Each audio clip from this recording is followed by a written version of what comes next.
வணக்கம். நாம் இக்காணொளியில் பட்டமரம் என்ற செய்யுளின் ஆசிரியர் கவிஞர் தமிழ் ஒளி குறித்து பார்க்க இருக்கிறோம்.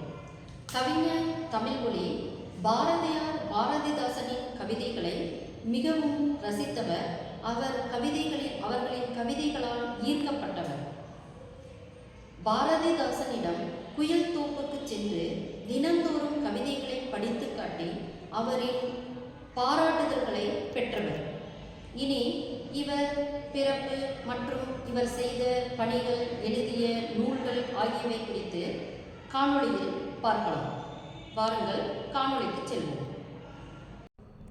பட்ட மரத்தின் ஆசிரியர் கவிஞர் தமிழ் ஒளி ஆவார். இவருடைய வாழ்நாள் 1924 1965 வரை. இவர் புதுவையில் பிறந்தவர். புதுச்சேரி என்று அழைக்கப்படும் புதுவையில் பிறந்த தமிழ் கவிஞர். பாரதியாரின் வழி தோன்றலாகவும் பாரதிதாசனின் மாணவராகவும் விளங்கி கவிதைகளை படைத்தவர். இவர் பாரதியாரின் வழி தோன்றல், பாரதிதாசனின் மாணவர். இப்படி கவிதைகளை படைத்தவர். கவிதைகள் மட்டுமல்லாது கதைகள், கட்டுரைகள், இலக்கிய திறனாய்வுகள், மேடை நாடகங்கள், குழந்தை பாடல்கள் என பல இயற்றியவர்.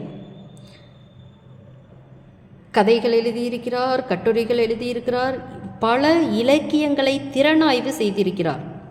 அது மட்டுமல்லாது மேடை நாடகங்களையும் நிறைய எழுதியுள்ளார்.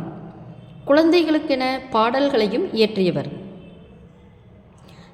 இவர் தலித்து என்று வழங்கப்படும் தாழ்த்தப்பட்ட மக்களின் இழிநிலை கண்டு அவர்களுக்கு இழைக்கப்படும் கொடுமைகளையும் சமூகத்தில் நிலவும் சாதிய வேறுபாடுகளையும் சாடி கவிதைகள் எழுதியுள்ளார். தாழ்த்தப்பட்ட மக்களின் நலனுக்காக நிறைய கவிதைகளை எழுதி மாற்றங்களை கொண்டு வந்துள்ளார்.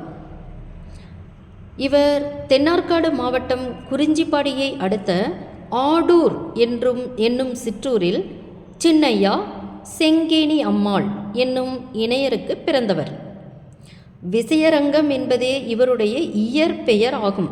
கவிஞர் தமிழ் ஒளியின் இயற்பெயர் விசயரங்கம் என்பதாகும். ஆனாலும் அவரை செல்லமாக பட்டுராசு என்றும் அழைப்பர். இவர் தமது தொடக்க கல்வியை புதுவை முத்தியாலுப்பேட்டை நடுநிலைப்பள்ளியில் கற்றார்.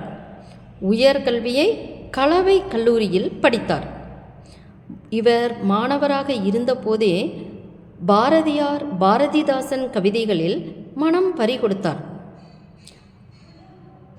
பாரதிதாசனின் தொடர்பும் அவருக்கு கிடைத்தது. தமிழ் ஒளியின் கவிதைகள் தனித்தன்மை வாய்ந்தவை. தொடக்க காலத்தில் திராவிடர் கழகத்தை சார்ந்தவராக இருந்த போதிலும் பொது உடைமை கொள்கைகளை உயிர் மூச்சாக கொண்டிருந்தார். உலக தொழிலாளர்களின் உரிமை நாளான மே தினத்தை வரவேற்று பாடினார். 1949 ஆண்டில் புதுவை தொழிலாளிக்கு கோவை தொழிலாளியின் கடிதம் என்னும் கவிதை எழுதினார். அதாவது மக்களினுடைய வாழ்வு உயர இலக்கியங்கள் பயன்பட வேண்டும் என்பதுதான் அவருடைய கொள்கை. ஒரு கவிஞன் வாழ்ந்ததற்கு அடையாளமே அவனுடைய படைப்புகள்தான் என்று எழுதினார். நிலை பெற்ற சிலை, வீராயி, மே தின ரோஜா ஆகிய 3 காவியங்கள் படைத்துள்ளார்.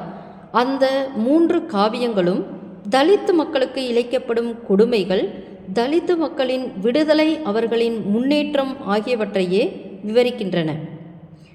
வீராயி என்னும் காவியத்தில் கதை தலைவி வீராயி ஒரு தலித்து பெண்ணாக காட்டப்படுகிறாள்.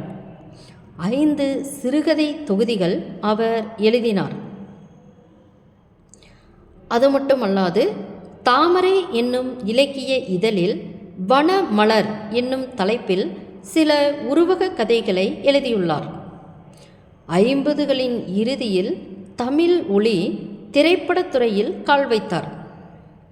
உலகம் என்னும் திரைப்படத்தில் ஒரு பாடலும், அலாவுதீனும் அற்புத விளக்கும் என்னும் படத்தில் ஒரு பாடலும் எழுதினார்.